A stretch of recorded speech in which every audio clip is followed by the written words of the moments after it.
Robbie, 0-0 draw. What's your thoughts, moments after the final whistle against Whitehawk? Frustrated. I think that's the best that we can get out from them players, to be honest. Created numerous chances, and we didn't have enough desire.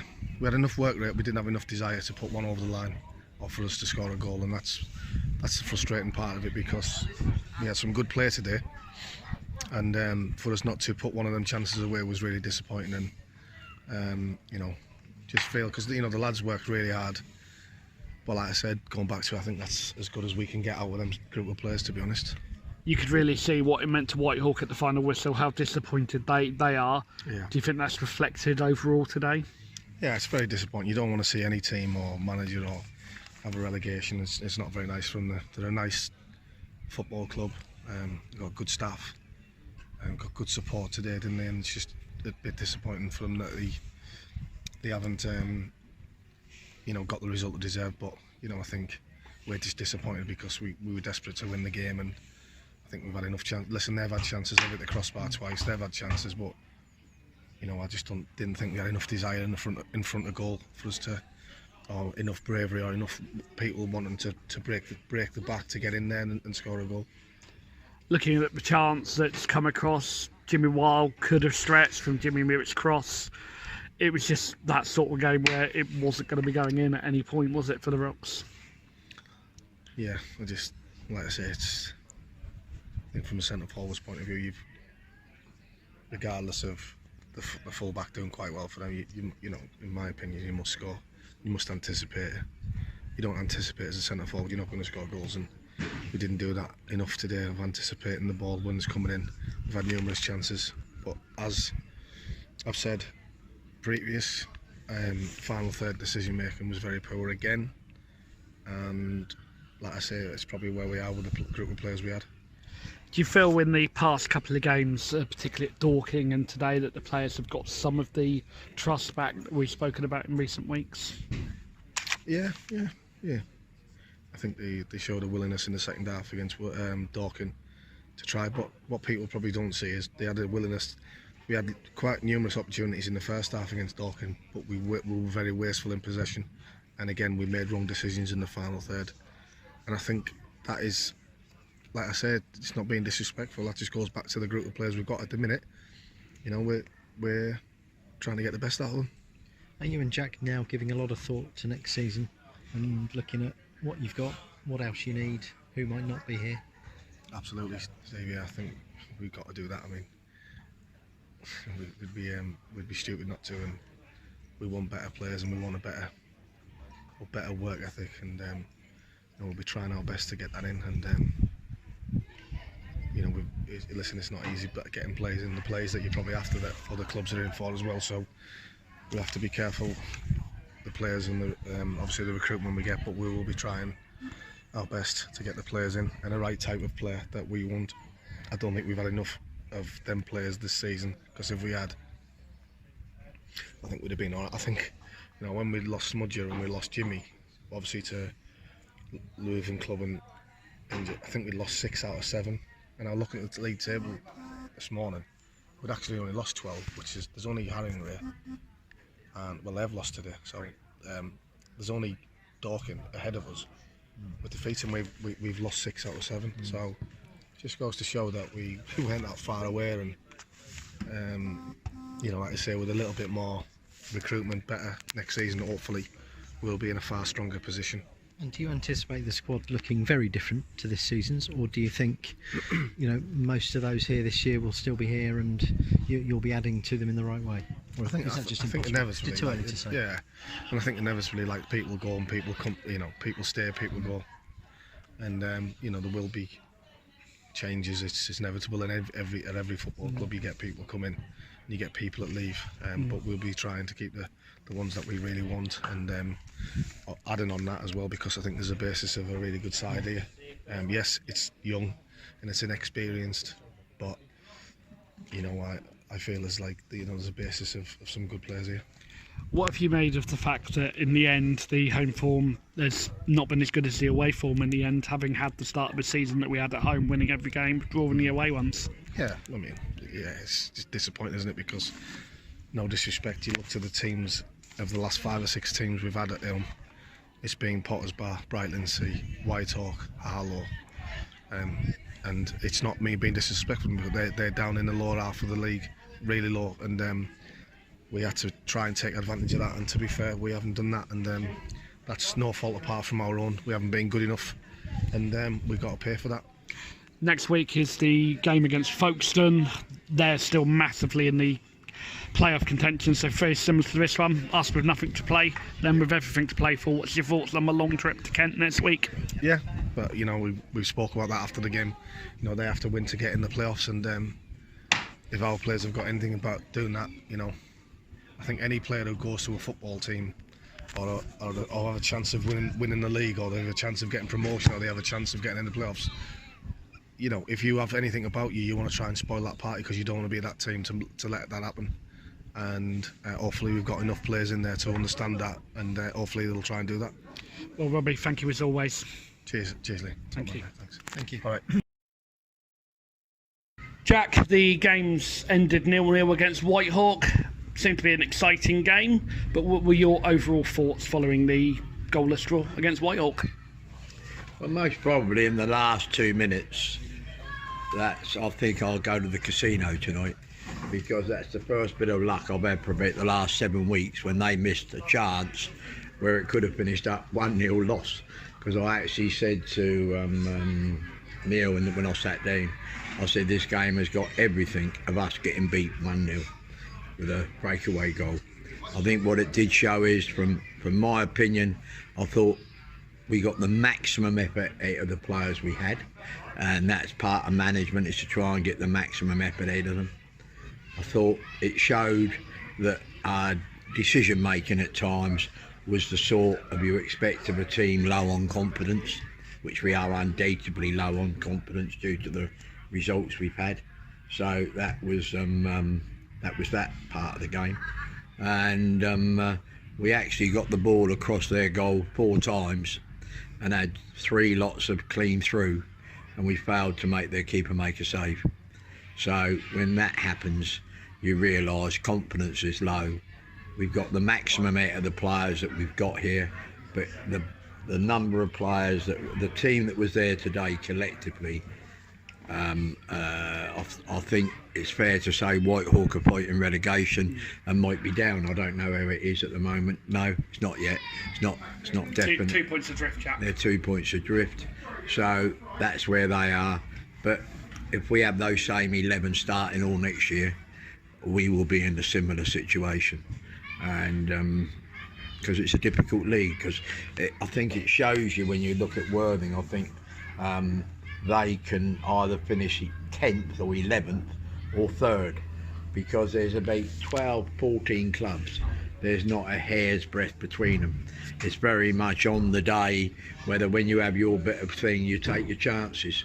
And I think the most exciting bit for me today was the 66th minute, when Jimmy Mewett went down the right, went all over and smashed a crossing which nobody even anticipated to get on the end of, and that was good to see in that respect. But it's been our home form, as I said many times to Steve in the paper, you're judged on your home form, and our home form has been appalling.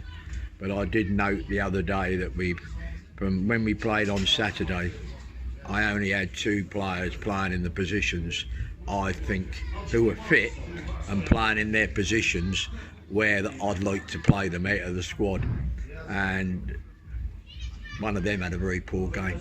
So that shows you where we are. And once again this weekend we've lost Lethbridge for the season. Might get in. Well, we won't play a league game. You lost Doug. Won't play a league game, and it's just been a misery really being manager, because every week you're fighting fires.